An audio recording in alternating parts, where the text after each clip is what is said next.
You know what? No, dude, you know what it is? He's gonna get punched by DK if he screams too loud and does the wahoo too loud. He's gonna get killed by Seth Rogen DK. Okay. Now you die.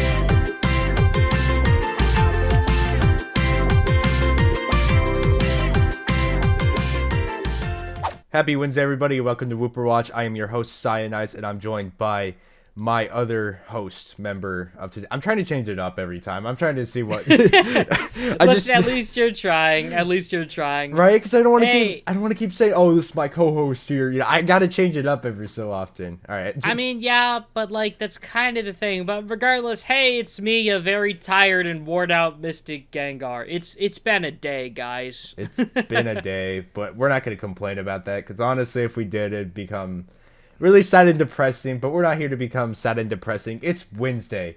Not right now, but it is Wednesday when you're hearing this, and we do not want to kill your Wednesday off like that, so we're not going to do that. Yep. So, you just want to hop right into the news? Let's just get it going. Sure thing. Real quickly though, how are you doing today? I mean, I know you kind of already said it, but like, you do anything in particular this week or what have you? I have had a very stressful day today. I've just had a lot of things to do and on my mind. So if I sound a little tired, that's why. Mystic going mentally insane by the minute. Honestly, I feel like I'm slipping. Please don't slip a disc either. Don't slip anything that you may be tempted to slip. But yeah, no, I've been working like 24/7 for the past couple days. I haven't had a chance to edit like literally anything. I haven't been able to play Fire Emblem Engage, which I need to finish because if I don't finish that, then like, what's coming out like in the next couple weeks? I forgot. I'm I trying to think think. it's Hogwarts Legacy that I might be thinking about. Regardless, there are too many long, big games coming out that I cannot get to because I don't have time to edit. And because I don't have time to edit and I have to edit, I can't play the games. And the games that I've currently played are too long. And yeah, I feel you. There's too much going on. Slow down, world. Can you just pause for like a whole day? I think a day would be sufficient. Just pause for 24 hours. Let us do what we need to do. And we won't ask anything again of the world, I guess. All I want to do is just play a little more Persona 3, but life just doesn't want me to. Is it so hard to suffer in Tartarus in peace? Right? Oh man, I got to this part in Fire Emblem Engage where like, well, I'm not going to spoil it, but like something really bad happens and basically I got all my shit taken. And so it's a really important part of the game. And I beaten it. And I'm like really excited to see what happens next. But I like finished that part like 4 days ago. And now all the tension of that scene is like gone because I haven't been able to continue. And it sucks so much. The thing is like, I am in really bad habits with Persona specifically. Like, I will not leave a dungeon until I finish it. I never not one day things. So like, the problem with Tartarus specifically is that this game is a lot more difficult than either of the other games. Right. I mean, that just comes like, with age, you know. I posted a video on Twitter of like my entire squad getting wiped in a single turn by one Mabufu. Literally, like this is the second block of Tartarus, so basically the second sort of mementos area. That's hilarious. And it literally the only reason I even survived that encounter was because I had Jack Frost equipped with Null Ice. That's it. I literally sat there with a rush on, all my party members dead, just swinging. That's what that sucks. What difficulty are you playing? I'm playing on normal, dude. That's hilarious. I'm gonna do New Game Plus on hard with the female protagonist eventually, but like, oh, can you do that? Yeah, you can. New Game Plus only transfers your social stats and your compendium. Because I would think if it's New Game Plus, it would only work with the gender you pick. Well, the thing is that it does change the story events, but the only thing that stays is your stats that aren't tied to your level. So, yeah. Interesting. Okay, I'll keep that in mind. Anyway, we will be moving on to the news now. I just wanted to ask how your day was. Yeah. All right. It's been a day. All right. Okay. So this one might be fun or sad depending on who you are. Justin Roiland is no longer doing anything relating to Rick and Morty. He is the voice also of Rick and Morty as well as the co-creator. And the show will, despite this, it will continue on to season 7. So, yeah, thoughts on that? Okay, I just want to point out it's not just Rick and Morty. He was basically booted off every single project that he was working on. Well, yeah, but like Rick and Morty's High the on main Life, one. he got removed from the studio. Solar Opposites, which wasn't actually too bad. I did watch the first season of that. Yeah. He's booted from that also. But like everything's continuing on without him. It's like, bro got replaced overnight. Like, deservedly. He definitely deserved it for what he did. But like, he was just not that instrumental to things as a whole, and I find that very funny. It's so hilarious too how, yeah, I mean, despite being the co-creator and the main voices of Rick and Morty, I haven't watched all those other shows, but like, yeah, it's just the fact that they were able to be like, oh yeah, we're moving on. Like, that's a huge decision that you guys made in such a short amount of time. No way. To be fair, it is like Adult Swim's actual cash cow right now, so like, right. Are you shocked? I mean, of course they're gonna keep it going. But it is also a big decision, despite the rush. So I mean, I'm just surprised is all. It's not too hard to like really do a Rick and Morty impression either. So I imagine like a professional voice actor. You should do like, it. What's your Rick and Morty impression? Morty. Morty, No, Morty. Morty, we needed. Morty, we need voice actors. Morty. The first episode of the new season is probably just gonna be that. Oh, it's yeah. literally just gonna be it. I wonder if they're like animated already, or like they're already like in production. That'd be interesting. I really hope they don't pull a Ninjago and just be like, man, something must have changed in the past. Things feel weird right now. Oh and yeah, please don't do a fourth wall explanation. break with that shit. They will. I know they will. It's Rick and Morty, but like, At least do it in a clever way. Like, come on. I hope so. Let's hope. Anyway, Splatfest, another transition onto our next news topic. Splatfest has been announced for February. I personally think the Splatfest is stupid, but that's just me. I'll read it off real quickly. So the Splatfest for next month will be happening February 10th through the 12th. It is dark chocolate versus milk chocolate versus white chocolate. Chocolate. It's chocolate. Dude, why is there another Chocolate. food Splatfest, man? Like, come on. I'm not surprised, but at the same time, it's like, I feel like there's a very clear winner here. Because maybe it's just my own personal life experience, but it feels like everybody always goes for milk chocolate first. I'm thinking milk as well, but like, I don't feel too strong about this Splatfest. I'm going to be real. Like, I'm glad that we're getting back-to-back month Splatfest because people were worried that it wasn't going to be monthly and every other month was going to be a big run. But like, this theme is not hitting me, dude. It's not hitting me.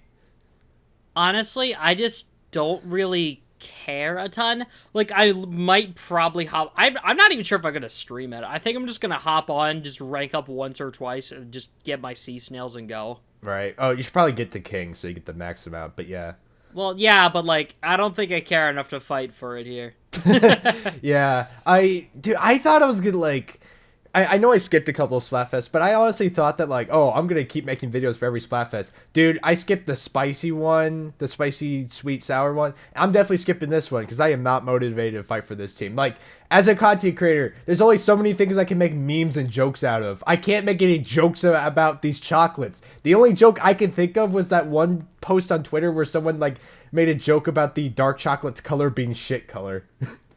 Honestly, only thing I can think of is the scene from SpongeBob where it's like chocolate, and that's pretty much it. Exactly. In that case, just bring back SpongeBob, Squidward, and Patrick. You know? I was actually thinking the same thing. Why haven't we gotten the SpongeBob, Squidward, Patrick yet? Where is it? Come on. Where is it? Man, I kind of feel bad. I wonder if it's just the fact that like we want collab Splatfest rather than like normal Splatfest. Or maybe just the normal Splatfests they keep choosing just suck that badly. I'm going to go with the latter, though, because, yeah, the last two I just have not given a crap about.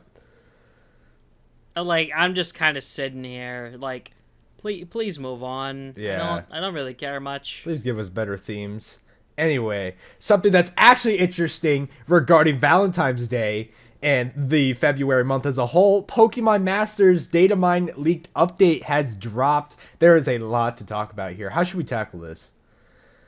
They didn't do. They actually did an adult this time, guys. They actually did an adult.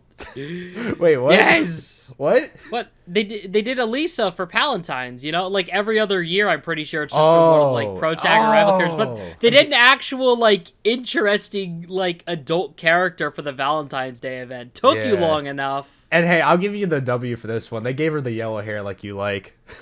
Thank you, DNA. Love you, buddy. I prefer her sequel alt, but you know what? You can have my buddy get the W once in a while, I guess.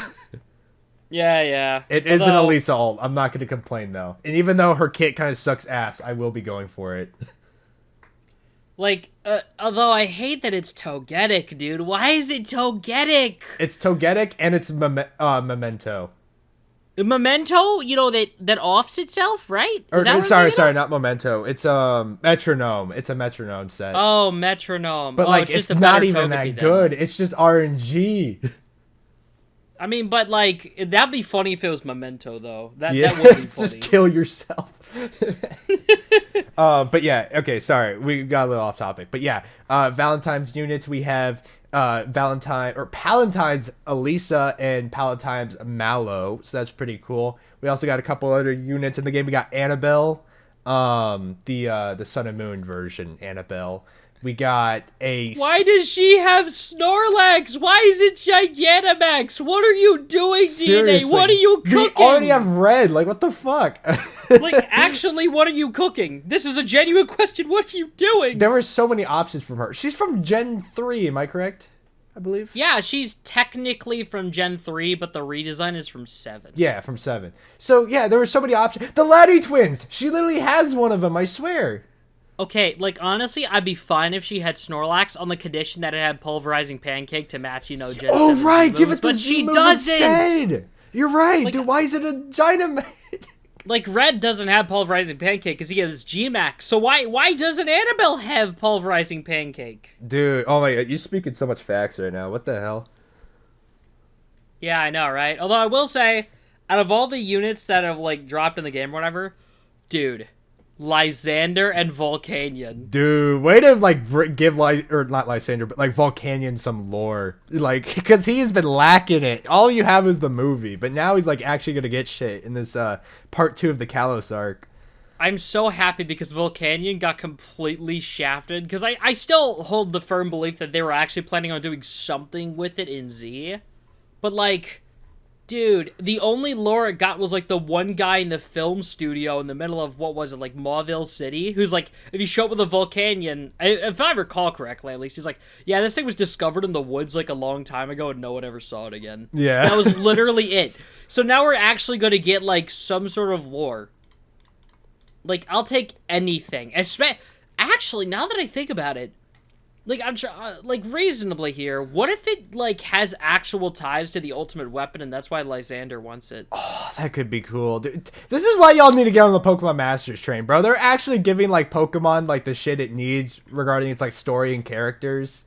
Like, the stuff that the Pokemon Company won't ever go back and do. Like, y'all gotta give Masters some credit here. It's so good.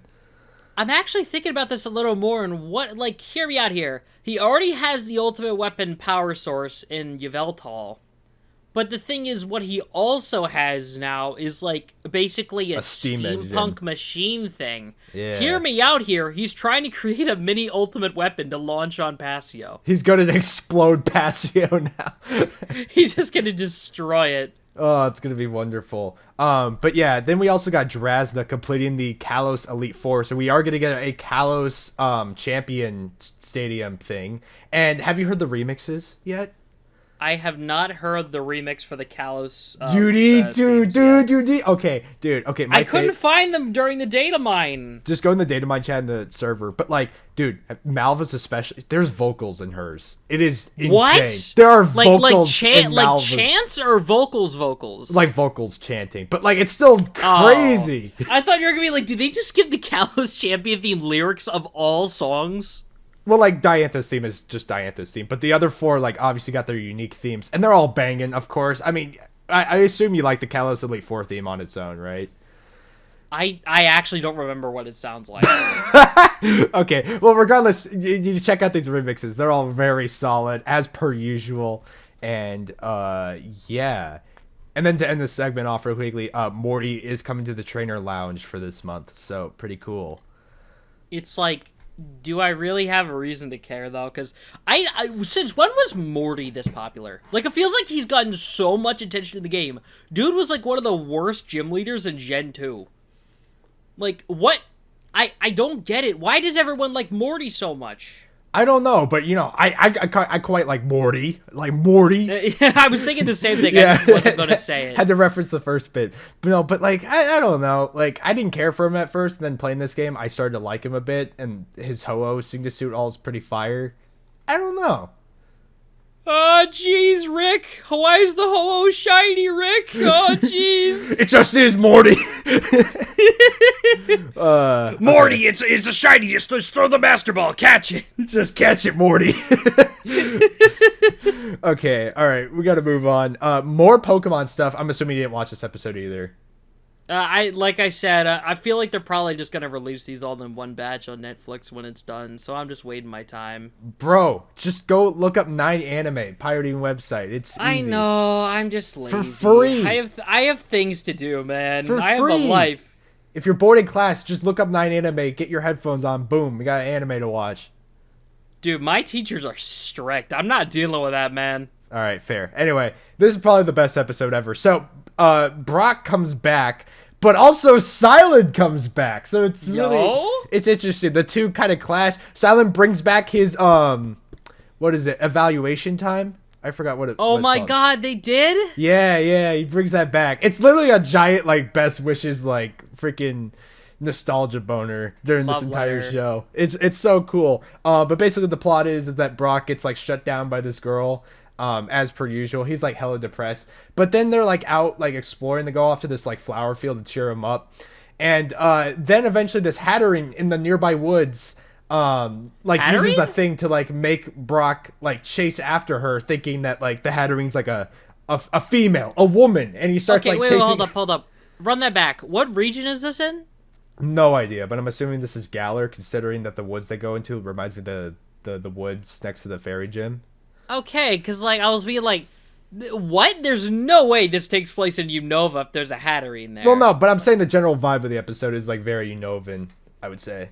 I guess so, yeah. But yeah, so basically that happens. Silent and Misty and Ash, they go chase him into the forest. Some shenanigans happens. Eventually the Hattering like puts illusions on all three of the cast, and they all see some shit. Ash sees his mom cooking for him, and he chases after that. Misty sees a bunch of water Pokemon, and you want to know what your boy Silent sees? He sees the subway bosses, Ingo and Emmett, bro. He sees the Goated. railroads, and he goes running after them, and that made me scream in my chair when I saw that. That was so hype. That's kind of funny. I mean, if I recall correctly, in Best Wishes, there was a whole thing with him and the subway bosses, right? Right, yeah. And so when he sees them in his like little illusion or whatever, he like freaks out, and it's so hilarious. But eventually they break out of it. Brock is still like in the trance, and he busts out his Steelix, and then we gotta fight it. And then everyone's fighting it like a raid battle. Silent brings back the Pansage. It's so freaking cool. Oh, he breaks back Pansage, dude. That's awesome. It's so freaking nuts. They break him out of his thing. And then yeah, stuff happens. The episode gets resolved. Sadly, Silent does not stay with the group. He does leave, but Brock is now with the group permanently, along with Misty. So there you go. Okay, but like this definitely means we're getting a May episode, right? I'm sad feel to say like, that you know- I'm sad to say that's not what next episode is, but we did get a preview, and you're gonna want to watch this. Oshawott in it. Oh my god, they brought back Oshawott, dude. He was like the best Pokemon from Black and White anime, dude. I didn't love watch him. the entirety of the preview because I don't know, I was sleepy, but I believe it's like Oshawott, Talonflame, the Squirtle Squad, and Yo, the somebody else. Squirtle Squad? Oh, that's cool. Yeah, it's so freaking cool. It overall, dude, like they aim to be the Pokemon Master series. It's been pretty hyped so far. It's been doing pretty good on the nostalgia. But like seriously though, I'm just saying, considering they brought back Silent for one episode, I feel like they're probably gonna hit everybody that wasn't hit in Journeys that's like directly relevant. Dude, exactly. They're making up for what happened in Journeys, and I'm all for it, dude. Yeah, so I'm just gonna say there's like a 100% chance we get a May and Max episode. I We're feel like getting that's May kind and of Max. guaranteed. We're getting Serena, dude. We're getting all the bangers. Honestly, I'm excited. I'm excited too. I'm yep. with you there. Who's actually missing so far that didn't appear in Journeys or aim to be a Pokemon Master so far? I know May and Max is the obvious one. Tracy, right? I guess. Well, actually, he did show up in the crowd one time. Okay, that doesn't count. I kind of want to say Alon, and that's only because the Masters 8 just did not give him any. Okay, you cannot count that interaction between, that little look during the Masters 8 as an interaction. Like, I refuse to count that. Yikes. That's a big yikes. Yeah. I mean, didn't they say they were bringing back Ash Greninja in the intro or something? No, he's just in the intro, but he may come back. I feel like that's kind of a back. guarantee. He's way too important. He's got to come back again. They're gonna have a Kalos fan service episode with Alon, just kind of to address the criticism, I guess, in that case. Dude, it's gonna be Alon, Ash Greninja, Serena all in one episode. It's gonna be banging. Dude, too much in too little time. Too much baggage. In fact, actually, Clement and Bonnie will come back too. Just everything at once. Just throw it all in. I mean, I could see Clement and Bonnie showing up for it, but at the same time, that's a lot of people. They already showed up for their episodes. I wouldn't imagine they would have too much. Yeah, I mean, like, though Serena, I feel, is a special case in particular, because, like, she's, like, the companion. To. Yeah, she definitely has to, considering she only talked to Chloe. So, technically, she doesn't even count. Like, she barely saw Ash or whatever, if I recall correctly, for, like, 3 seconds. Right? So, she has to get an episode. Like, it's a must. Yeah, honestly. All right, moving on. We'll see how that goes. Yeah, we're taking too long on all this. Sorry, we're so invested, bro. Okay, so this literally just got announced today. By the time this episode goes out, you guys probably already know who these skins are, so feel free to tell us in the comments. And yeah, so more Dragon Ball skins are coming tomorrow. This was such an out of blue announcement, but I assume this is going to work like Naruto. Where we're talking about Fortnite, to be clear. Yeah, it's going to be like four skins, I assume, from the IP. Who do you think it's going to be? Okay, like, I'm not really, like, familiar with Dragon Ball, like, by a lot. But you I'm are willing more to than wager. me, I would say. I'm just going to say, but I'm willing to wager based off the new movie in particular. It's probably going to be Gohan and Piccolo, if I had to guess. That could be nice. I feel like that's kind of a guaranteed selection because they were, like, the big stars. I'm pretty sure the villain guys I could see being in it, but, like, I don't know about that. Yeah. So I don't really know who else would fit. I just feel like Gohan and Piccolo are just guaranteed at this point. My picks, I can only think of two, but I would like Broly and Trunks, but that's just me. Oh, I could see Trunks being in. I would love Trunks. I mean, though, Broly, I feel like he'd just be a little too big for a skin. They have I know they could shrink him down, but they at have that the Hulk, point, bro. No excuse. Okay, but the difference is that, like, how do I put this? It's like you could shrink down the Hulk's proportions and he still looks somewhat right. The problem with Broly is that the arms, especially on the super version, are like as big as his everything else. So I don't know. I just don't think it'd look right. They got Bianca in this. They got Hulk. They'll find a way. I mean, I guess, but I don't know. I just don't think it'd work. Like we said that every other time for every other bulky skin, they still managed. I guess, but even then, I don't even think the Hulk looks amazing. Oh, so. He doesn't. I'm not saying it's gonna look good. I'm just saying they'll make it work. Yeah. Yeah. Let's not confuse that there. All right. Anyway, kind of moving on to our official topic now. The Super Bowl has dropped, and y'all can celebrate about that. I believe the Chiefs won, which is my hometown. So there you go. Oh, wow, yippee, guys. I love football so much. Yeah, we love football. But we're there for the ads. And the ads that dropped, oh, man. One of those ads. Wait, did the Super Bowl already happen? Yeah. Oh, I completely missed it. Or I might be crazy. I don't understand how football I thought it was coming up soon or something. I don't remember what it is.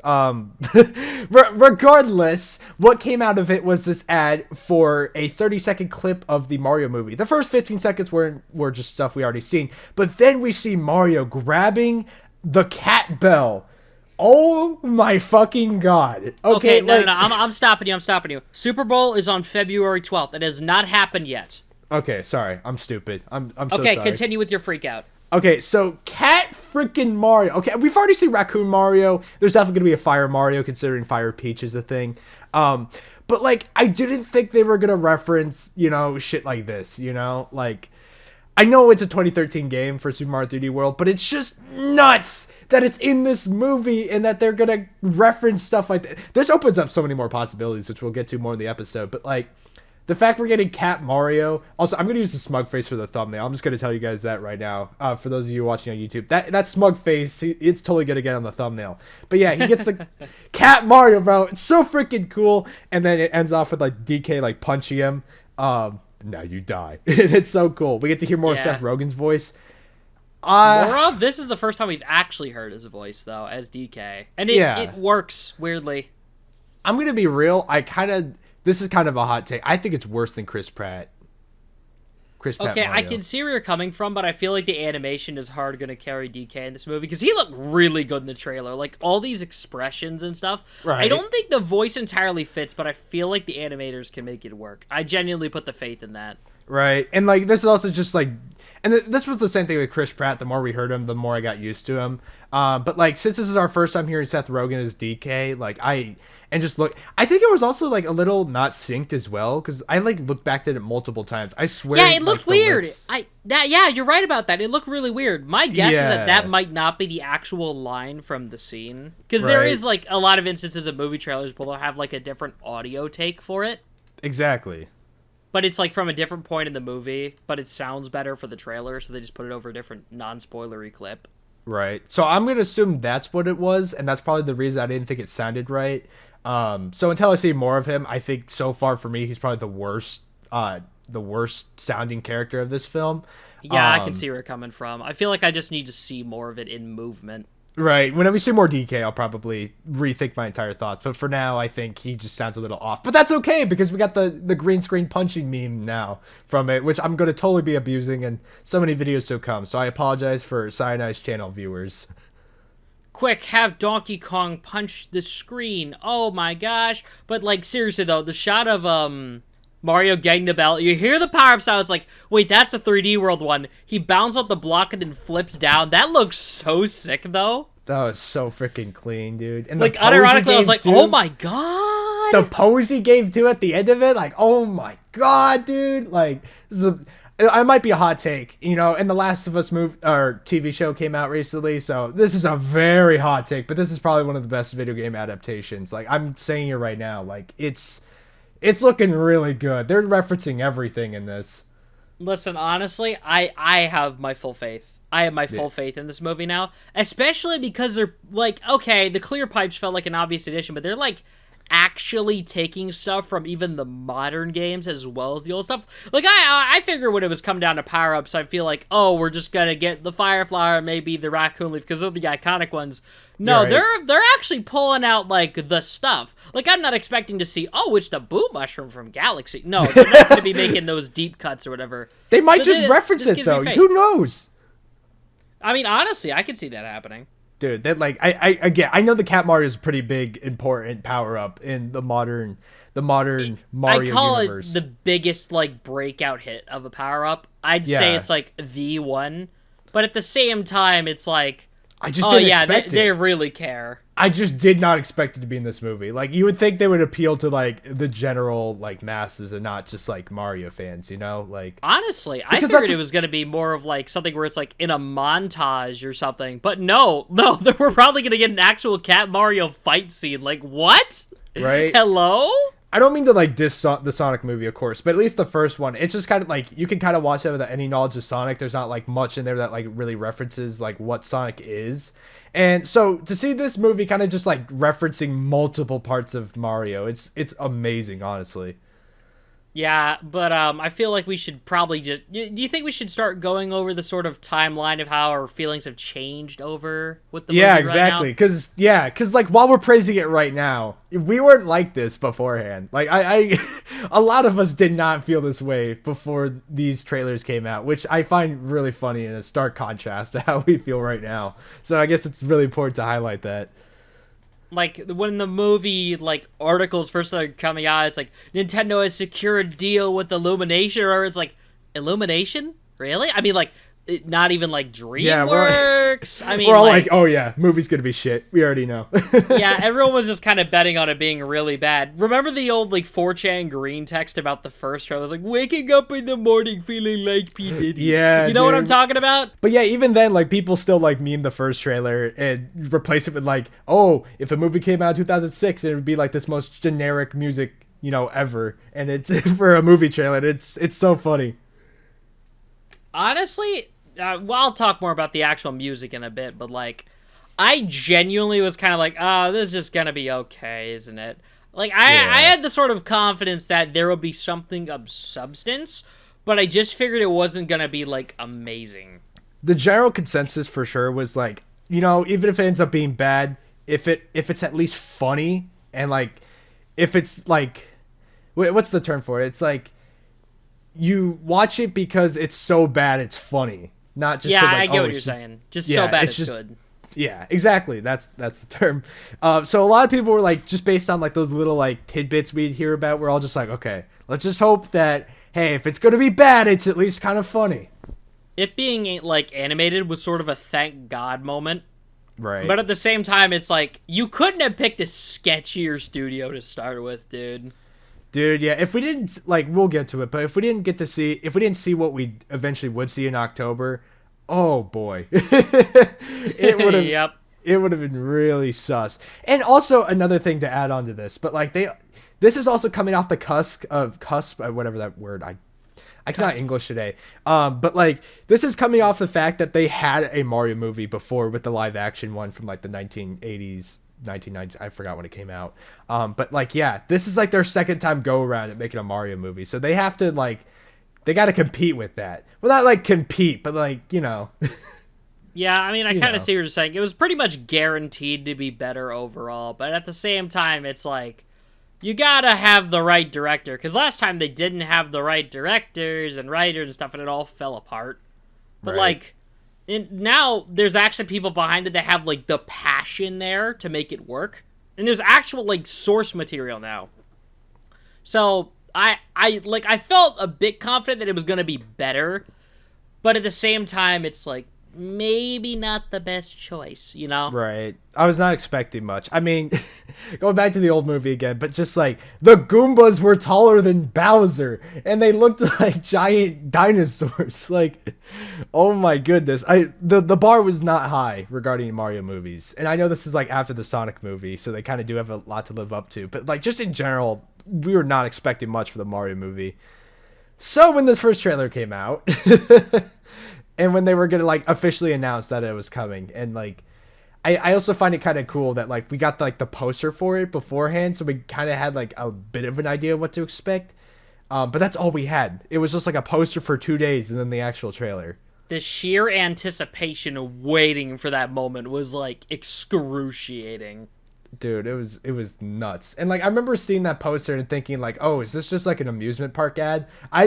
For a good like while I thought like, oh, this isn't the Mario movie. This is just like the amusement park that's being built right now, right? And nope, no, it's the real thing, and it looks gorgeous. Like, even in that first poster, it was just, wow. This is it, huh? This is it. It's yeah, it looks pretty cool. It looked pretty cool. I don't know, it's kind of weird looking at it. They uncheeked Mario. Oh, dude, yeah. They shrunk he had his cheeks. behind. He had so much cheek, dude. So much cake. Yeah. But, like, the first trailer comes out, and oh my god. Oh, everything. Can I Everything. like skipping a little bit? Can I just say like how they made Bowser intimidating? I never yeah, thought sure. that would. I never thought like in any Mario game ever, even Odyssey. I never thought they could make Bowser intimidating ever again. Like that just goes against Nintendo policy. And yet here they are doing it casually. A flying castle made of lava and volcanoes raining down from the heavens, coming down on these penguins in their ice kingdom, and it's so crazy. It's so cool. It's such a spectacle, and all of it. It's giving me Galaxy vibes when like the airships would come in and like take over the kingdom. Like it, if you just had the airship theme blasting and it was like orchestrated and all that, that could have like made the scene even better.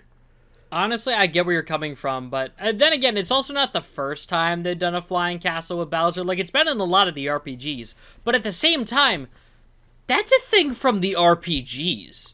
This, like, right, that's also a really good point to add. Like, the fact that there's, like, locales that you would only see in, like, RPGs. And then, yeah, just flying Bowser castles. Like, that's the kind of crazy you would see in RPGs. And now they're incorporating it in this movie. They would never do this crap in a 3D Mario. And it's just crazy that they're going to go, like, this insane for the movie.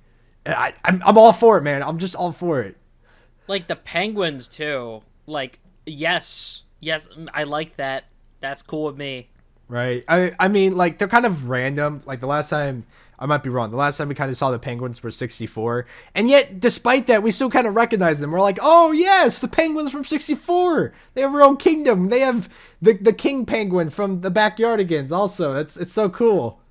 Like, I feel like their existence kind of points to exactly what the plot's going to be. But I'll talk about that in a bit. Yeah, we're still kind of talking about the first trailer. But yeah, the castle, like, gets lowered down, bro. All the Koopa Troopers are out there. And the Magic Koopa, dude, oh my gosh. Behold, the king of the Koopas! Dude, the voice direction there is so good. It's so clear. I think Magic Koopa is going to be one of my favorites. I'm going to be real. But then Jack Black Bowser comes out. Dude, again, the reference Galaxy again. But, like, that shot from his ass. Okay, sorry. Hold on. That shot panning down from his...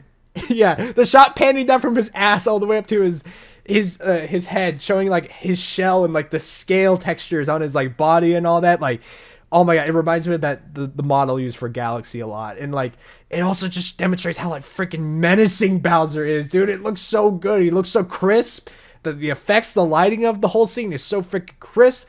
And then he comes out here. Even the Koopas are scared of him. And he just comes out here. He says one sentence. He's just like, open the gates, and the gates do open, and it's, oh my god, it's so cool. It's so cool, dude. This trailer is so well done, man. Thank you, Jack Black, for actually doing a genuinely perfect voice performance as Bowser. Right. Like, the thing is, you can hear Jack Black, but you hear more Bowser, and it's like the perfect mix. I think he hit the nail on the head. You hear the grunts, you hear, like, the anger, you hear the dragon in Bowser, and it's so freaking good. And, you know, I guess we should have also mentioned it, but, like, when they revealed the voice actors, we all laughed at it. We're all like, dude, this movie has to be a joke. This can't. There's no way they're taking this movie seriously. They're only, like, enlisting, you know, celebrities. They're not, like, actually enlisting, you know, proper voice actors for this. And yet, when this trailer came out, it proved otherwise. Maybe not for some characters, but it definitely proved that the villain, Bowser Koopa, was going to be handled right. He was going to be done justice, and I'm all for it. Honestly, I'm totally cool with that. And then the next part was what kind of got a lot more people on edge. Because, you know, it plays a da-da-da-da-da-da. Like, okay, we all knew they would. And then it just, Mario comes out, and you just hear Chris Pratt as Mario. It's like, oh, okay, dude, it's nuts. I'll be honest. Like, what is I've really grown a lot more to the voice, but at the same time, it's like, I listen to it, and it's like, realistically, if I had to replace, like, Charles Martinet with, like, an actual, like, how do I put this? Like, a really American-sounding actor, I feel like it would be very close to this. Like, I feel like there'd be a little more, like, I guess I could say, like, a spark to it. A little more, like, jubilancy? Is that the word?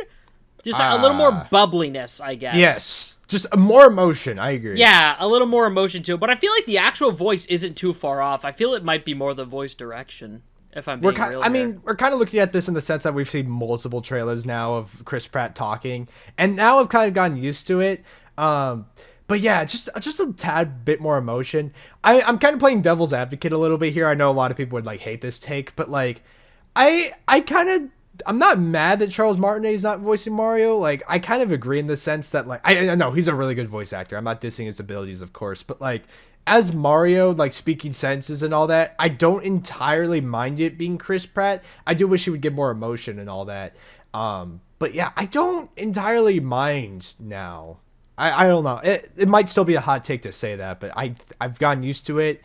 I don't particularly mind it. As long as Chris Pratt does the, you know, wahoo, and let's go properly, like, we're chill, you know? I mean, honestly, my biggest issue is the catchphrases so far, because it's just the Wahoo was so absolutely abysmal. Like, the thing is, the way it sounds like he was trying really hard not to be too loud in the booth. Right. You know what I'm saying? He's like, it's he's gonna exactly wake up what his... it sounds like. It's like he's recording a YouTube video. He doesn't want to wake up his parents mid-recording. It's like a half, like, on Discord where it's like, wahoo! You say it, like, joke around Discord people at, like, 11 and, like, at night. No, dude, you know what it like is. The wahoo! You know what? No, dude, you know what it is. He's gonna get punched by DK if he screams too loud and does the wahoo too loud. He's gonna get killed by Seth Rogen DK. Seth Rogen will absolutely murder him. Exactly. But sticking to the first trailer before we get on to those other trailers. But yeah, you know, we didn't get to hear much from Mario, so we didn't really get to judge much. It was just like, where am I? And then Mushroom Kingdom, here we come. It's it makes me laugh every time. But hey, Yeah, you know, it could sound worse. It's fine because we can overlook it because we had the Toad, bro. Michael Keaton, I think it was. Keith, I might be wrong, but I think it's Michael Keaton. I'm pretty sure Michael that's his name. Keith or Keith. I hate this. I don't know actors too well. Yeah, same issue here. But dude, he knocked out of the park as Toad. You know, forgive the fact that he was kind of awkward at the Game Awards for 2022. But he killed it as Toad. He killed it as Toad. Do not touch that mushroom or you will die. It's so good. It's so feel like good. I think it's probably the best casting choice in the movie by a long shot.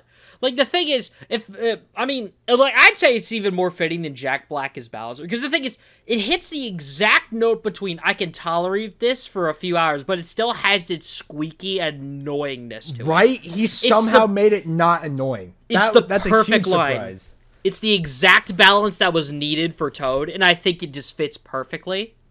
I don't know how he did it, but I'm so impressed. I'm all here for it. Like, Toad's may be a likable character in this movie, and that's crazy to think about. I saw some videos because I'm pretty sure Super Nintendo World Hollywood, I think it started opening for testing or whatever. I saw a few videos floating around. Yeah. We probably should have mentioned this in the news. I'm not really all too in on it, but I did see a video of the Toad's Cafe, which is like, the food is apparently way worse. It's like dramatically worse, but they kept the full sentence speaking Toads, and oh my god, it sounds bad. No wonder they replaced it for the movie. Oh wait, do they have an actor, or is it like just like the Toad voice speaking full sentences? It's exactly what you'd expect of Toad's voice to be. God, like, from the why? games. Like, I mean, I guess I know they did it in the Japanese part too, and I'd honestly say it sounded better in Japanese, but like, it's exactly what you'd expect, and I mean it as a detriment this time. That is horrible. Come on, man.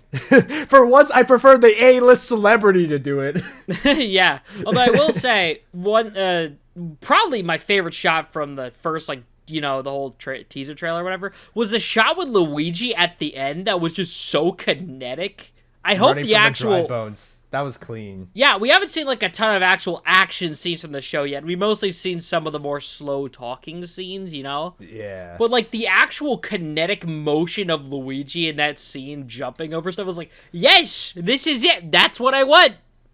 I'm kind of glad they did do the slow talking as the first teaser, though. We needed to hear what these voices sounded like. It was really important. They also had to like introduce like the tone of the movie. I mean, that's what the second trailer would aim to do more of the action stuff. So I'm all cool with it.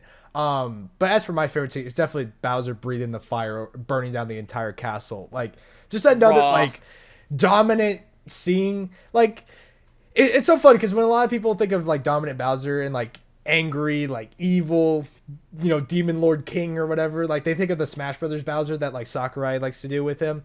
I think that's a little too far. I think it's just more like pure monster whenever like people refer to that. But like this Bowser right here, the movie Bowser right here, this is the perfect mix right here. He can be funny and he can still be intimidating. And it's so freaking good. And I wish all Bowsers were like this going forward. It's RPG Bowser, man. It's RPG Bowser. And I love it. Yeah, I see where you're coming from with that. I definitely see what you're talking about. Right. And like, we don't know if it's true, but like I think Jack Black's actor said there's going to be a musical number in it too. I mean, how do you have Jack Black and not do a musical number? Right. Like, I mean, keep in mind this is an Illumination movie after all. They're gonna have something to it, you know. It's kind of the inevitable. Exactly. All right, but like first trailer is great and all, but I feel like the second trailer is where we're really started to see the movie, and they treated this as its own Nintendo Direct, if I recall correctly. That's pretty I believe awesome. there was a direct, yeah.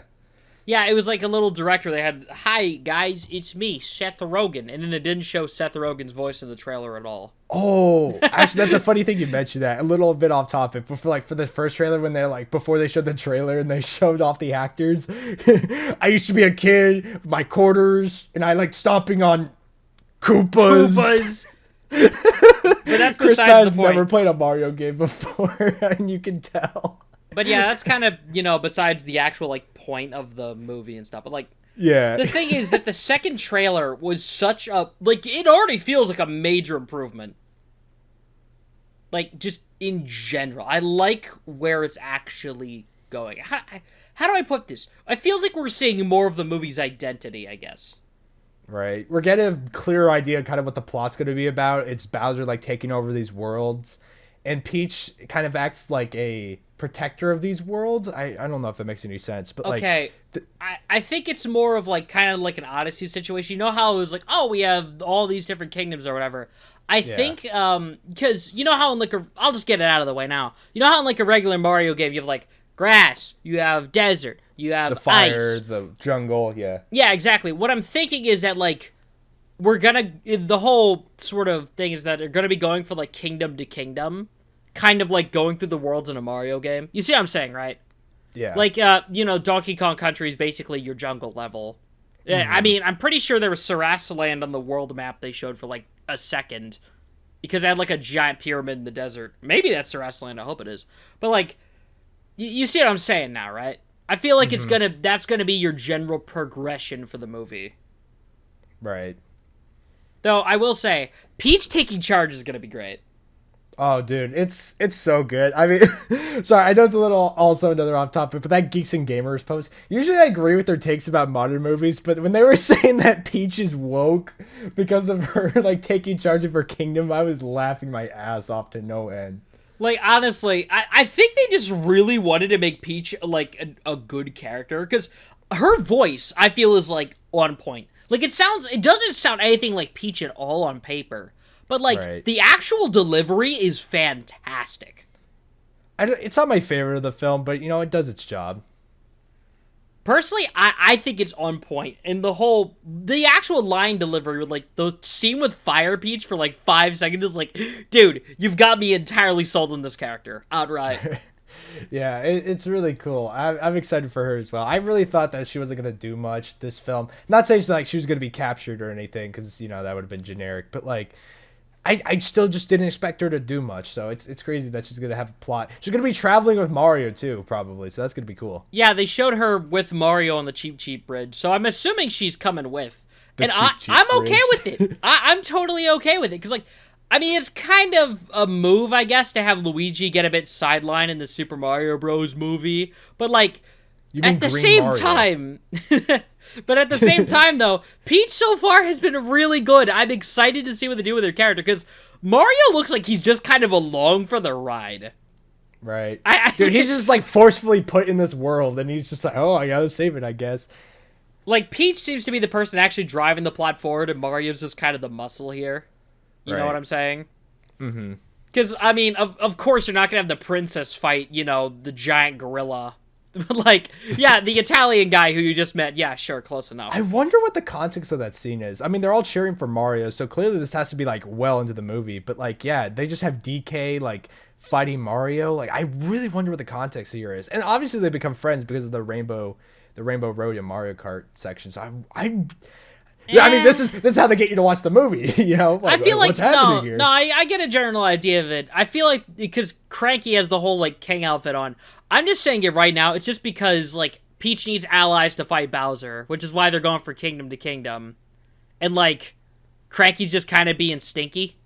So, Yeah. you fight my grandkid or whatever. Kill him, My DK! grandson. And then that's just how DK ends up with everybody.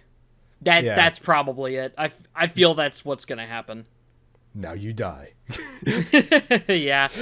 Although, But I need to see that go everywhere, man. That is so funny to me. It's just my kind of humor. actually, now that I think about it, maybe I was originally thinking that the whole Rainbow Road thing would come like with the whole Donkey Kong fight, like, oh, it's the second challenge or whatever. What if that's just them driving to the castle on Rainbow Road? Now that I think about it.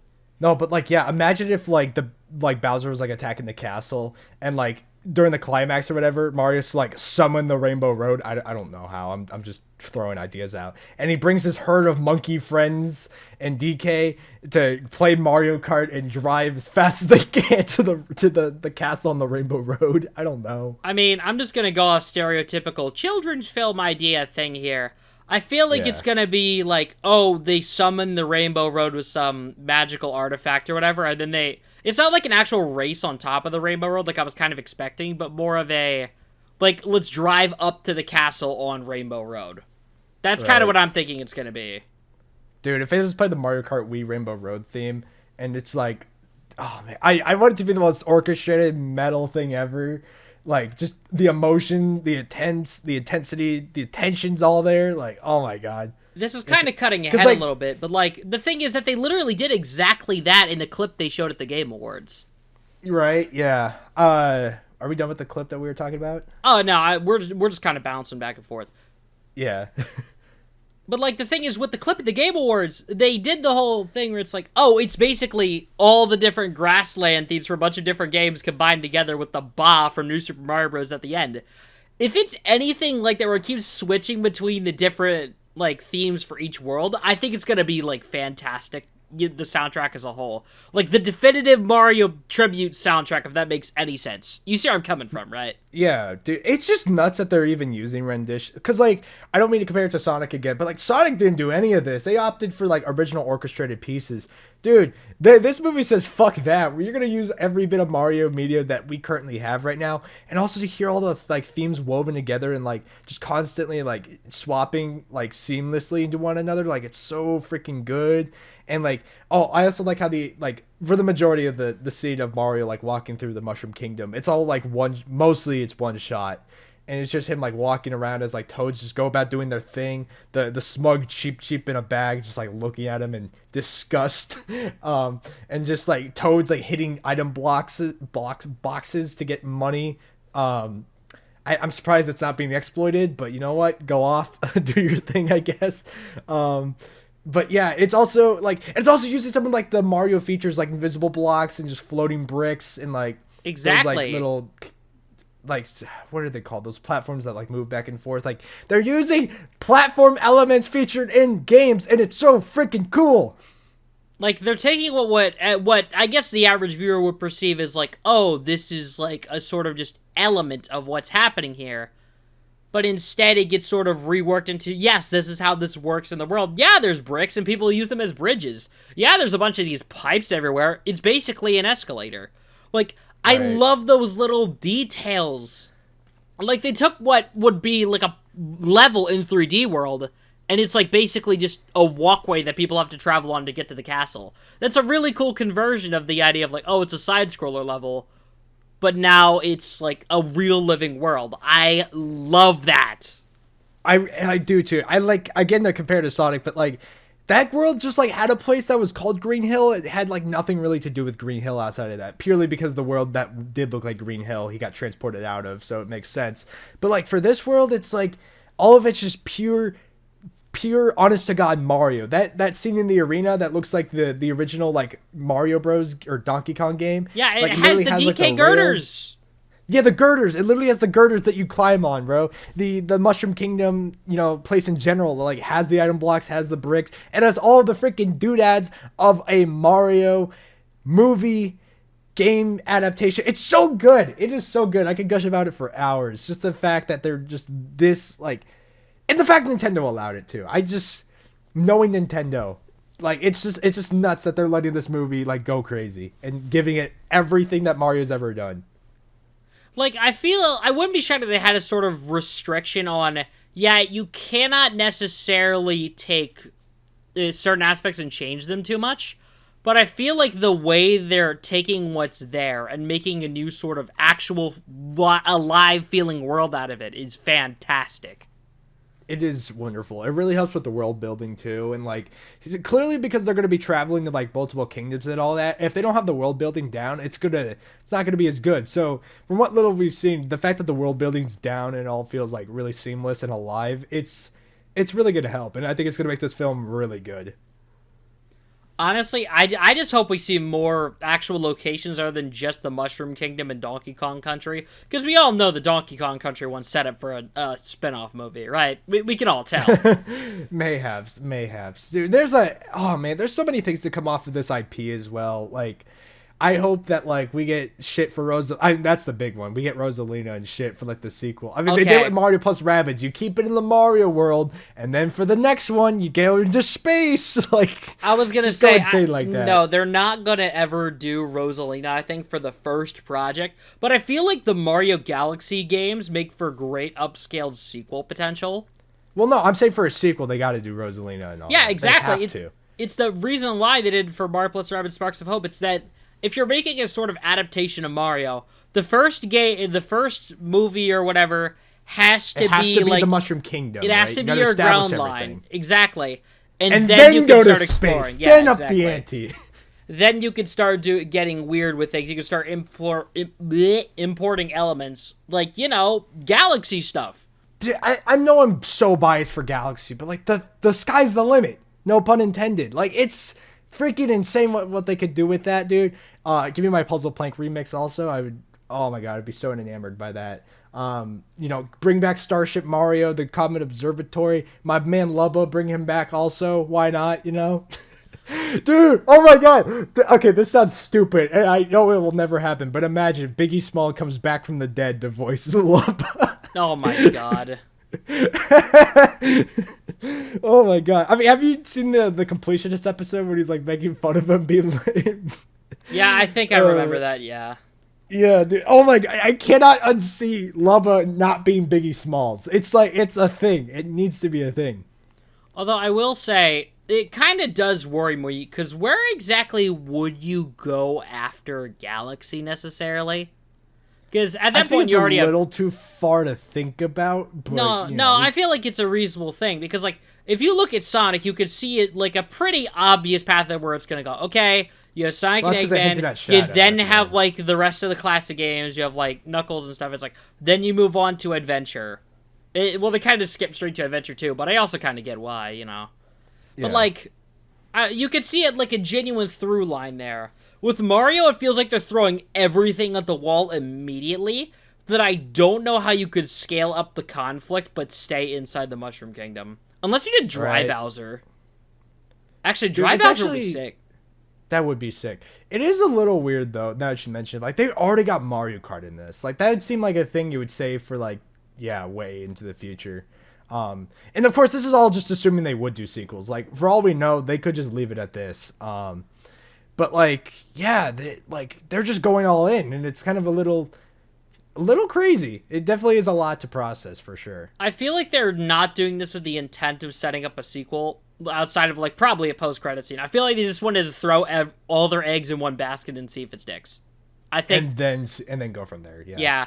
I feel like the only way you could really scale up the conflict too much is to explore more of the world, because I feel like once you go to Galaxy, you've kind of reached a point of total escalation. Right. You know what I mean, for a third movie then if you wanted. I feel like it might make more sense as a third movie, but second movie, like if they skip Sarasaland now, I think something involving Taranza could work. Oh, Daisy, that could be. Oh, but Wario Luigi. Oh, that's actually also, smart. Yeah, Wario Waluigi. Yeah. Oh my god. I was kind of saving them for the last speculation section. We're like, if we don't get a post-credit scene where Wario and Waluigi are making fun of the movie, I'm gonna be so mad.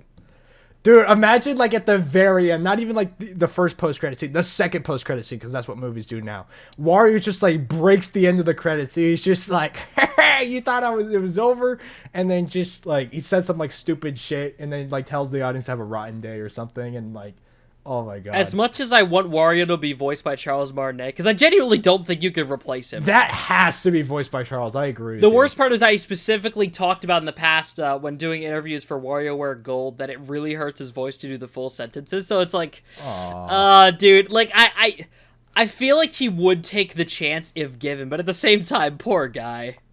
Yeah, that would be rough though if he didn't get to voice Mario, but Wario's okay. Yeah, I mean, honestly, though, I don't think you could pick a better voice for Wario and Waluigi. Like, I know people say that about the main cast and they showed it better, but, like, the difference is that Wario and Waluigi have... Like, I honestly consider their voices more integral to their character than even, like, Mario, Luigi, Peach, or... I mean, well, maybe not Toad.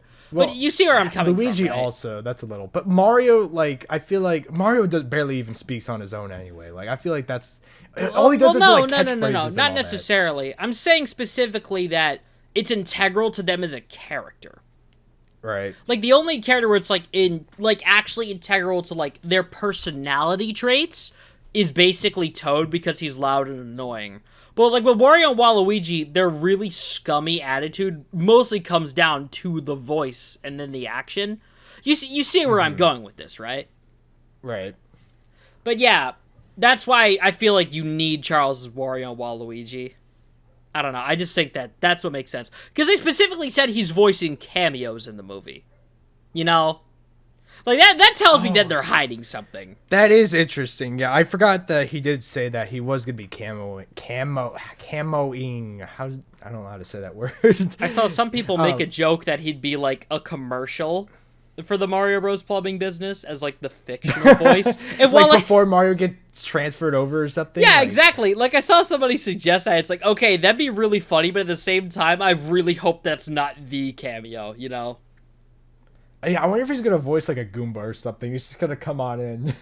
He's going to be, like, the freaking Goomba with a flag from Bowser's Inside Story. Bowser Jr. Minions or something. It's basically, he's know. gonna be just like the Seth MacFarlane of the show, where he's like voicing half the background characters. Oh my god, what if that's what it is? Various cameos, because we can't fit them all here. Seriously, the list is so long. Every background Toad you see in this movie, chances are it might have been Charles. We don't know. We didn't check. That's why they could have him voice Mario. He already voiced too many to get background characters. Clearly. Imagine. I'm trying to think. What are we missing right now? Like, What power-ups do you think they're going to have? Now, because clearly the door's open now with Cat Mario. Like, they got to have more. There's no way. They can't be just that. Okay, I'm going to specifically throw this out in terms of I don't think it's going to be a main plot point, but rather something during the falling action. I can see Builder Mario actually being in the movie, but only as we're rebuilding Peach's castle during, like, the ending of the movie. You see what I'm saying, right?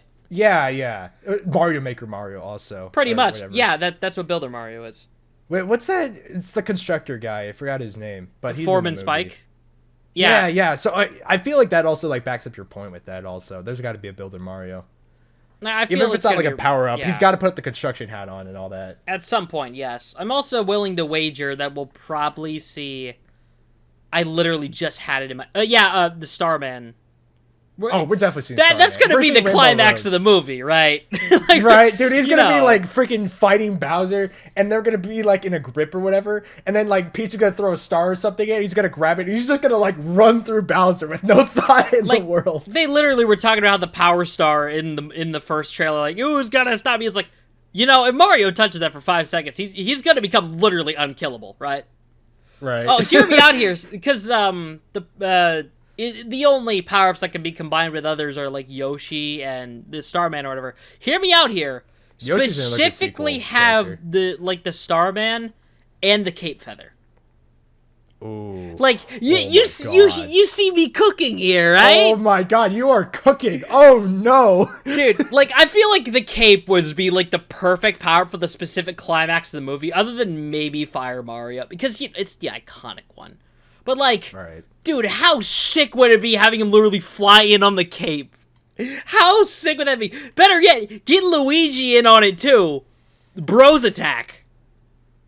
Oh, my God, Bros Attack. I'm cooking, dude. You're cooking, dude. You're cooking. I have ideas. Oh, my God. Those are some good ideas. Oh, my God.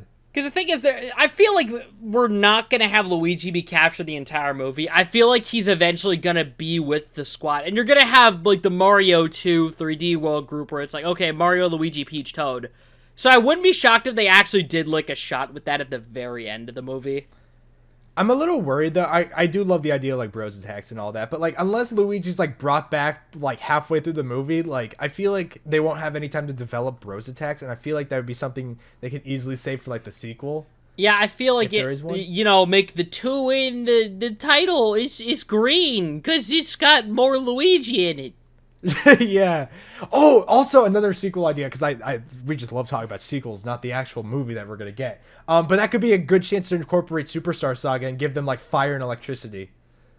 I mean, I think that'd be cool, but at the same time, they kind of abandoned the whole electricity thing after Superstar Saga. So, but it'd be a good time to bring it back. I guess. Then again, I will say they did show Yoshi's Island very briefly.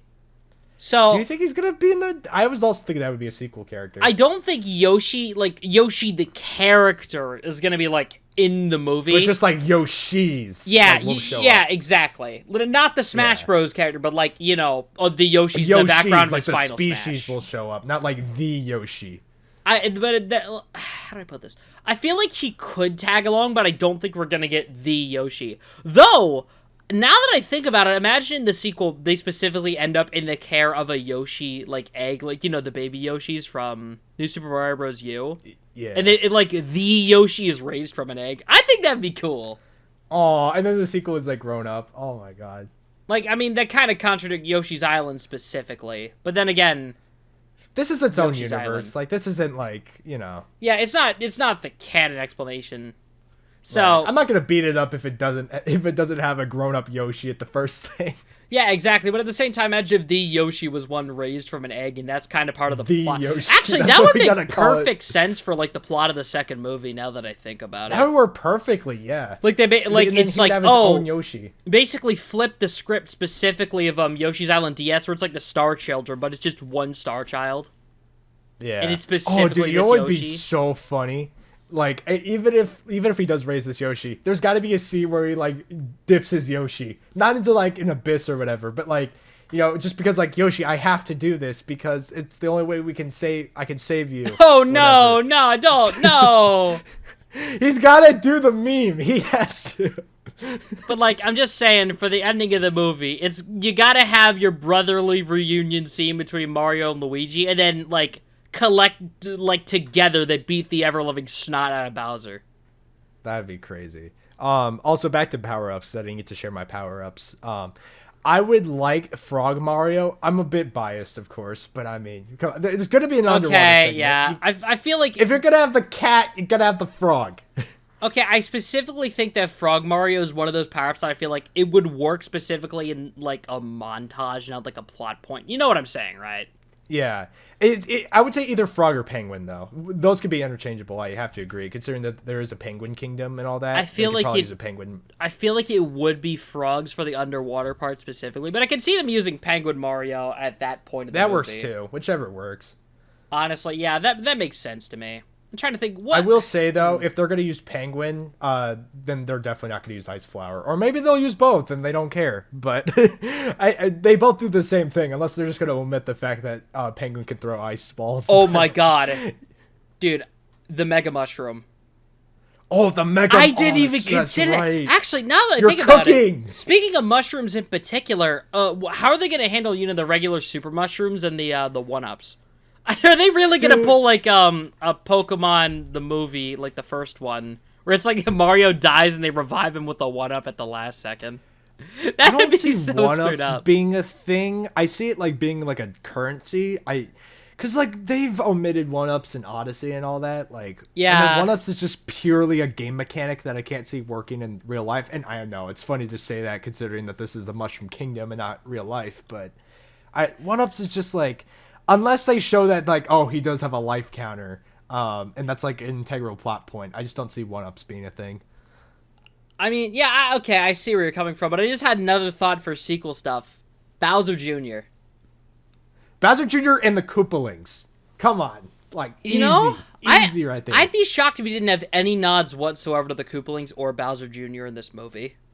Right. I It feel needs like to they be a could totally thing. be saving that for the sequel. Like, the thing is that Bowser's dead and now Bowser Jr.'s taking over his army. I can see that. And it would be the plot of like New Super Mario Bros. For the DS, where like yeah, pretty Bowser much, gets to yeah. revive him. And like literally Yeah, the oh my climax God. of the movie is and just that gives to us revive. an excuse for Dry Bowser Exactly too. what I was getting at. Dude, that'd be so Yeah. sick.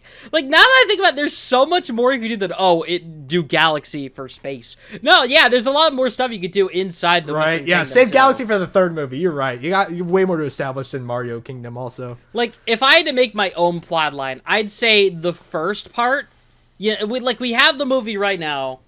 You have a second one that puts a lot of emphasis on Yoshi and Luigi. Daisy, Luigi, Wario Waluigi, Koopa. No. Bowser I Jr. specifically think like the second movie should be Bowser Jr. as well as Yoshi and Luigi. But then like movie 3 as like Wario and Actually, no. I'd say flip. No, flip it Yeah, around. Wario Waluigi needs to be in the second movie. I feel like specifically having the second movie be Wario and Waluigi would actually make a lot of sense, because now that we have Luigi actually sticking around for the plot, you specifically have Wario and Waluigi as like the antithesis of it all. Right. And then third movie is like Return of Bowser, that has like Bowser Jr. and all the Koopalings.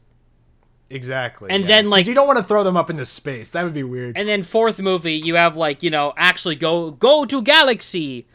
But like, Oh, what's the third then? a third would be like the Koopalings. Oh, I don't know. If you're going to introduce Bowser Jr., I feel you got to do the Koopalings. No, but I guess they no. are I kinda literally said separate. that the Koopalings and Bowser Jr. would be the third movie. Oh. Like, the second one would specifically be Wario and Waluigi, and give them one of like the random MacGuffin artifacts that they sometimes throw to the spin-offs. You know what I'm saying, right? Yeah. And I guess then fourth movie would be Galaxy. So Yeah, it's kind of a lot to ask for a fourth movie, though. I'm like, even talking about a third I movie, know, but like, I'm saying because like Nintendo literally bought out like a whole studio specifically to make more, content, visual stuff with their IPs, which I'll get to in a sec. But I feel like they're clearly going all in on this. And this movie is going to be successful. There's no way it's not. So I wouldn't be shocked if we also saw stuff like, it's a Donkey Kong Country spinoff. It's a Luigi's Mansion spinoff. You know what I mean? Mm-hmm. Like, I could specifically see, like, first movie, second movie, then spin-off stuff. Yeah. I think that's a good mental order for it, if that makes any sense.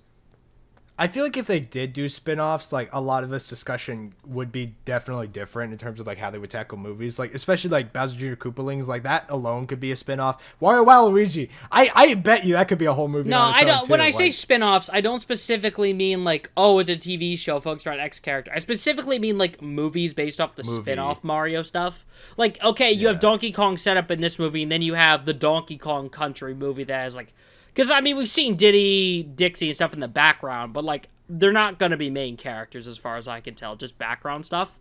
But, like, come on, big screen K rule. Like, I feel... if I had to make my wager for, like, a sort of timeline, I guess, 1, 2, Donkey Kong Country, and then like, a third movie, then, like, another spinoff, probably Luigi's Mansion, if I had to guess, then, like, Galaxy stuff. Mayhaps. Like, I'm just saying is, like, kind of what I'd place the order in. Because I feel like Donkey Kong Country gets priority. Heck, you could probably make Luigi's Mansion a TV show instead of a movie. But, like, you see the vision. It's there. It's the MCU timeline. The NCU. Right. It's kind of hard to imagine the spin-offs, though, I would say, because, like... And a lot of this just has to deal with the fact that the movie's not even out yet. We don't even know how they're going to tackle this, or if they're planning anything after this. But, like, yeah, I would imagine there would be, like, this movie and then a sequel, and then they would start thinking about spin-offs. I'm absolutely wagering on that we get a sequel and a Donkey Kong spinoff. I am fully in on getting that DK spinoff. Because here's the thing. They would not have put this... He did start Mario.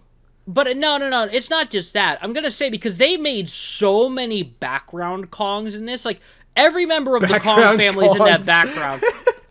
Yeah, I know, but, like... Something funny about the way you said that.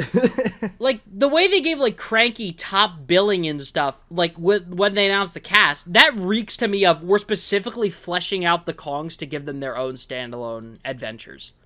I genuinely think that's what they're doing. That's why they're putting a lot of emphasis on DK this early. if they're gonna bring Kongs, bring the Tiki Tribe and K. Rool for me. That'd be awesome. I think Tiki Tribe would work as like a spin-off thing, but I feel like they'd have to do K. Rool. A spin-off of a spin-off? What do you mean? No, I mean like a sequel to the spin-off if it does well. But I specifically think you have to do K. Rool if you're doing a DK movie, because like even if you want to make an original villain, I don't think there's any other way around K. Rool specifically. Yeah, that's fair.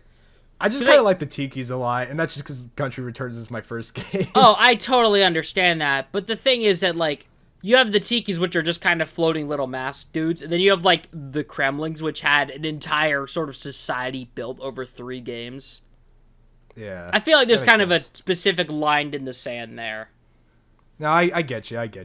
It's just the fact I didn't grow up with the SNES. Oh, I didn't either. I'm just thinking rationally here. Yeah. Of what would make the most sense.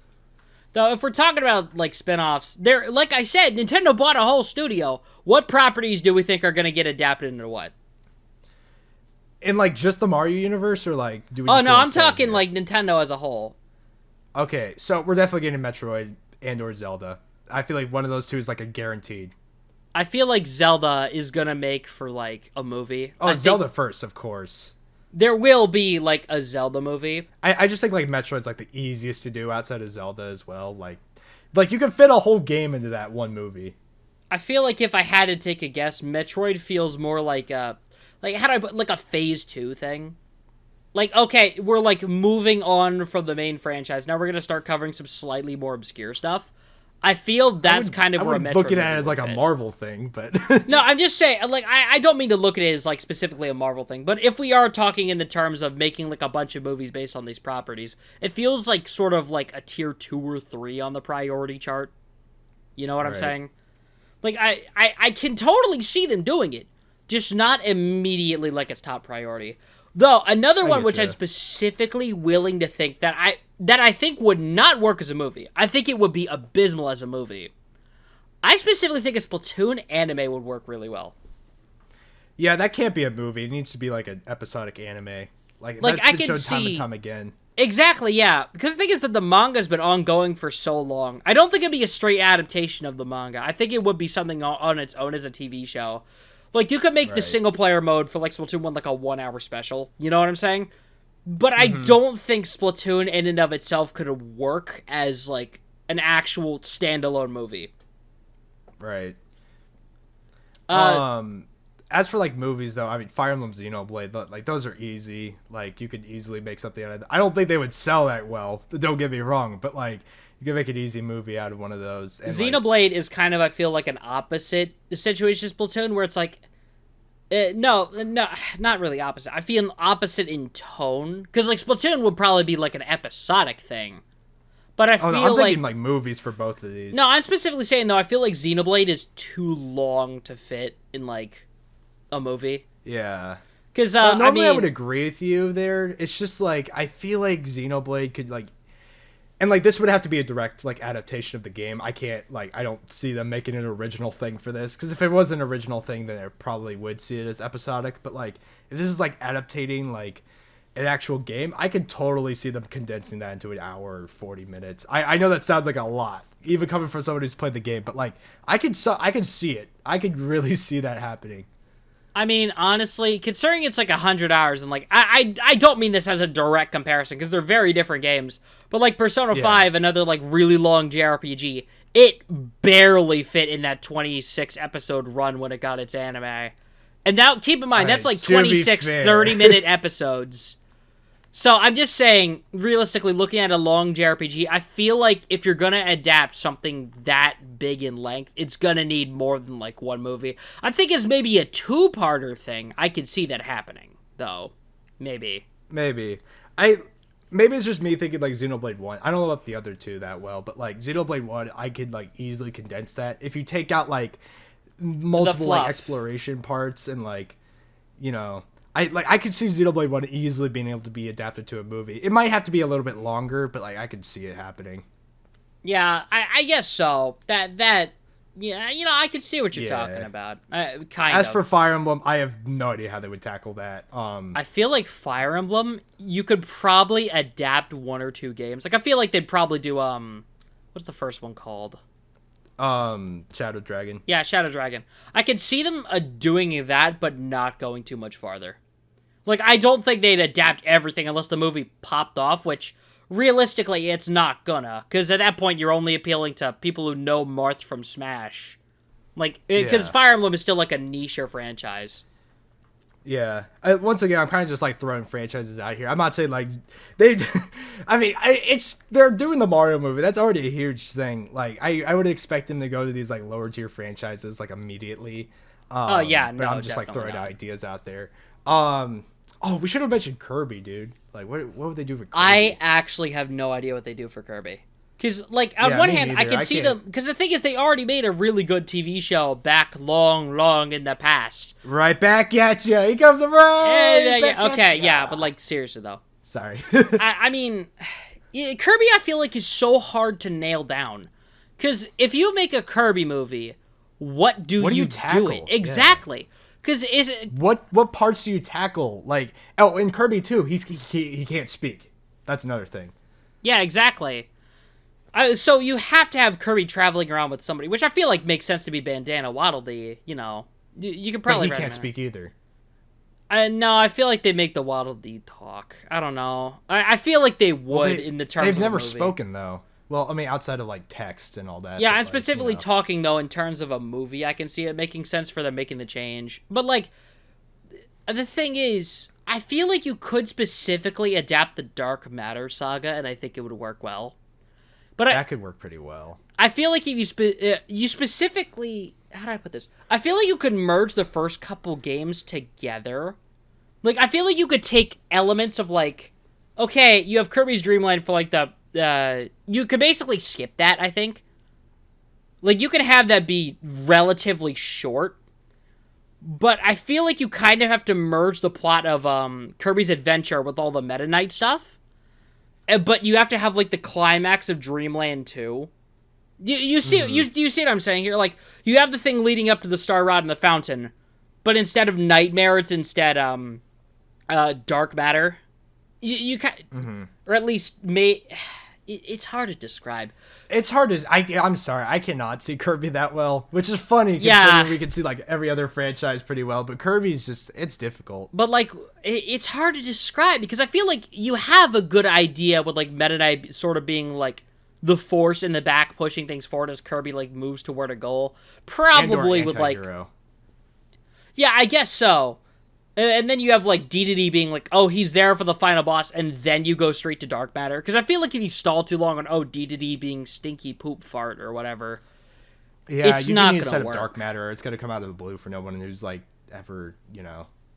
Because I feel like you should, like, and take some of the elements from Kirby 64 as well, like, you know, having Dark Matter possessed enemies and stuff. I think that could work, but I feel like you need to save 0-2 for, like, a sequel. But if you end the first, like, movie with the whole thing with Dedede and Zero, you then set that up for, like, a good, solid sequel, because now you can do Kirby 64, just swap out, you know, Adeline for Meta Knight, I guess. Right. I mean, I feel bad sidelining Ado or whatever, but, like, you know. I'd be surprised if they brought her back in any form. I feel like she could work especially well for, like, but... I feel like she could work specifically in the case of a movie, because, you know, actually talking... But you know, I could see them doing like 0-2 in Kirby 64 as like a sequel thing. But then from there it's like, what do you do? There's too much possibility, you know? Well, I mean, I'm not going to assume that there's going to be a third movie to like wrap things up. So, I mean, yeah, I feel like Kirby's going to be like a 2 and done kind of thing. Mayhaps. Is there any other Nintendo franchises? I feel like F-Zero would make for a fun short series, but not like an actual like movie thing. I wouldn't know how to feel if they just brought that back as a movie adaptation, but refused to make any games. No, of it. I'm just saying, like, just looking at other franchises, like Star Fox, I think could also work really well in terms of movies. But at the same time, with Star Fox, you only have like 2 actual stories you can tell, which is pretty much SNES/64/0, and then I guess Star Fox I guess you could say, like, Command. Or Adventure. I'm not a Star Fox fan, so I have no idea what they would do with that. Maybe Assault? But, yeah, like, you're They do have the voice actors down for it, though, so that's one thing. Oh, yeah, definitely. The thing is, I could see Star Fox specifically getting an adaptation of, like, the first game that's also 64, that's also Zero. I can see them doing that, but I don't really see it being, like, a mega franchise, if that makes any sense. I don't see it either. I mean, a lot of these are just, like, if Nintendo decides to outsource anything other than Mario, and I don't even see that happening for a while. Yeah, I feel like it'd be, like, a many years development thing. Like, I want to say, oh, they'll do a Smash Bros. Movie, but at the same time, realistically, I don't see that working very well. Like, I mean, I guess there you have the Subspace Emissary as an example. But even then, that's kind of just a, what if every character just kind of existed in the same thing, rather than making it, like, feel... And you would have to set all those characters up. And then even the crossover characters, if you're doing Smash specifically, like, it's impossible. Like, yeah, I'd say, oh, do the base roster for 64 and lead it, like, you know, you could just throw in Pikachu and Jigglypuff. Like, they don't need any explanation. They can just be there. They don't even have to be, like, a specific trainers. Would you rip them out of the Detective Pikachu movie, or, like, what? Not Detective Pikachu specifically, but I mean, I'd be fine if they're like, oh, they are from, like, Rhyme City or whatever. I'd be fine with that. Yeah. But at the same time, it comes down to the sort of case where it's like, not the Detective Pikachu. You know, you can't really do that after the ending of the first It's just movie. a Pikachu with a detective hat, not the Detective Like, Pikachu. Mewtwo specifically, I'm fine with it bringing it over from Detective Pikachu. That I'd be cool with. But in the case of, like, Pokemon, it's like, you could just say they're from Pokemon and everyone just gets the idea. But, like... Ooh, I just thought of I was something. gonna say Captain Falcon. Yoshi. Okay, let me almost be done here. Like, Captain Falcon, I mean, Okay. Captain Falcon is another thing where you could just have them show up, but then, like, what do you do with Ness? Like, what do you do with what Earthbound? Yeah. What is Ro doing? Like, you could... I feel like What does Earthbound do? you'd have to just scratch him out entirely. Like, Right. I genuinely don't think you could include Ness. Dude, Yoshi. And, like, specifically Woolly Yoshi. Or, like, like, it could either be, like, a Woolly Yoshi crafted thing, or, like, it could just be, like, the prequel to the Mario movies if you wanted to. Like, you could do a couple things with Yoshi. I mean, I feel like if we're saying this after the hypothetical second Mario movie where they literally raise Yoshi, I think he'd work perfectly in just the Smash Bros. Thing. It's like, okay, he's here. if we're going with that. But if not, and this is like a grown-up Yoshi from the beginning, then... I mean, either way, I think it would work. You already have half the roster settled, because you got, like, you know, oh, it's all them. And at that point, even if you just decide to scratch the unlockable characters, you only have to cover, I guess, what was it? Fox, Pikachu, Link, and Samus. That's pretty much it. Like, if you just get that core set of 8, I think you're fine. Like, you could, and then I guess just throw in Luigi and Jigglypuff, because they just kind of work by association. Yeah. Yeah, you kind of see what you see what I'm kind of cooking here. Yeah, I do. But even is there then, anything else? I feel like I can't think of any other Nintendo franchises that would work that well. Yeah, I feel like we've kind of just gone through the main list. Like, I feel like if I had to sort of rank what I feel is going to get stuff, I forgot to mention Animal Crossing. That worked great as an episodic TV show. Oh, that's definitely not getting anything. Like, they already did the movie. That pass. But, like, I'm just saying, if I had to, like... Yeah. I was just saying... Yeah, unlike Splatoon, where, like, there's already a manga for it, like, there's, like, nothing for Animal Crossing that I know of, and, like... Well, Animal Crossing, it did have the one anime movie based off Wild World. Which, I mean, it was alright, but it's old news now. I'm just saying, if I sort of had to place, like, in the tiers of stuff that I expect to get, like, movies and stuff anytime soon, obviously, I feel like Mario sequels goes in, like, the top.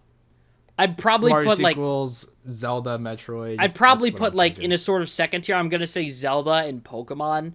Because I feel like... the thing is that they already have announced that they are working on more live-action Pokemon stuff. Well, I'm not counting Pokemon here because it's not a Nintendo franchise. It's just... Well, I mean, it comes with the territory. It's kind of hard to avoid. It's not Pokemon Mystic. It's not. Nintendo doesn't own Pokemon Mystic. Yeah, I know, but, like, I just feel it comes with the sort of area. But, other than specifically, like, Zelda and Pokemon, because Pokemon's gonna get movies anyway. I'm just talking about specifically in terms of, like, blockbusters.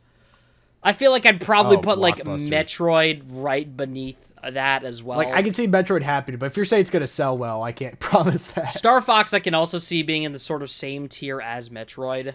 Specifically for the fact that it kind of feels like a similar enough thing that you feel like if they're making one, they could definitely make this other, you know? Mm-hmm. I feel like, and then you just have, like, this sort of... I've put I was gonna say like a miscellaneous franchises here where it's like, oh, it's like all the other junk is like maybe that'll happen.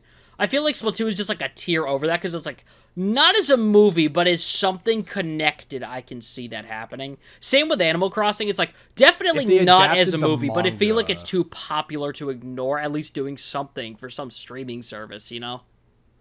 Mm-hmm. But I feel, and then like under that is just kind of the other stuff that's like maybe it'd work, like F-Zero. I mean, like yeah, Xenoblade would work, but will they? You know what I'm saying? Yeah. But like, what are you? Yep. Yeah, you what are you thinking? What do you think is gonna get top billing soon, or rather than later? I think they're just gonna focus on the Mario movie for now, and like, because obviously this movie's gonna sell well, but like, I think they're gonna dip their toes in again with another Mario movie after this, and then if that does well, then that will like tell them that like, oh, they struck gold with this, and we're gonna do more. I just don't see them doing anything outside of Mario movie until they're like 100% sure. I mean, honestly, I'd wager Mario 1, Mario 2, and then like if 2 does well enough to warrant like especially if it does more than the first movie, they're gonna be like, oh, that's not yeah, happening. That oh yeah, probably sequels not. don't usually do that. But I'm just saying, like realistically, people could have that sort of moment where it's like, oh, wait a second, you know what? That works. If like 2 does just as good, or at least like on par. And they could, at that point, I feel I could see them start putting spin-off stuff into production, like Donkey Kong Country, and especially Zelda. That, I feel like you could then branch from there. It really is just a matter if that sequel is successful before we get anything else. Mm-hmm. Lots to think about. Anyway, do you want to call it here? I think we've covered everything that we needed to say regarding the Mario movie and other movies that may or may not happen. I mean, the only other thing I could think of is, are you going to see it day one? I plan to. I'm still working on the LA trip with Novice, but if that doesn't work out, then, well, then of course I'm going to go see it day one. Like over here. Yeah, I mean, yeah, absolutely. And you bet your guys' asses at home we are going to talk about it here on this podcast. So stay tuned for that when we do that in 3-ish months from now. That's going to be an interesting podcast, man. Oh, We're going to have a lot to talk about. Wow, I love the part where Donkey Kong said it's Donkey Kong time and Donkey Konged all over the place. He Konged all over Mario. He Konged all over Bowser's troops. No! Oh, no! He showered them with coconut cream pies, guys. It was so awesome. Banana peel. There was nothing but banana peels left on the battlefield. If Seth Rogen doesn't say Banana Slamma, I will cry. Oh my god, reference the Donkey Kong. The thing is, it technically was a success in France. It was a success in France. They gotta at least reference it in the French dub. They gotta. Come on! Right. Let's just end it on that. The Banana Slamma. Yeah, alright, you do the outro. It's your episode. Alright. Thank you guys so much for watching. We hope you guys had a wonderful Wednesday, or are going to have a wonderful Wednesday if you're just watching this. Like, you just woke up for some reason, just started your Wednesday watching this episode, I guess. Tell us in the comments. Tell us your thoughts. What are your hopes? What are your dreams? Are you seeing it day one? Fill us in. Yeah. Yeah, I hope you guys are having a good day today. I cannot speak. Be sure to like and subscribe if you're watching on YouTube. Be sure to favorite if you are watching on Spotify. And yeah, any other closing statements from you, Mystic? I really don't have anything to say. Cool. I'm out of stuff. Goodbye. Bye-bye. Bye. Bye-bye. Just bye.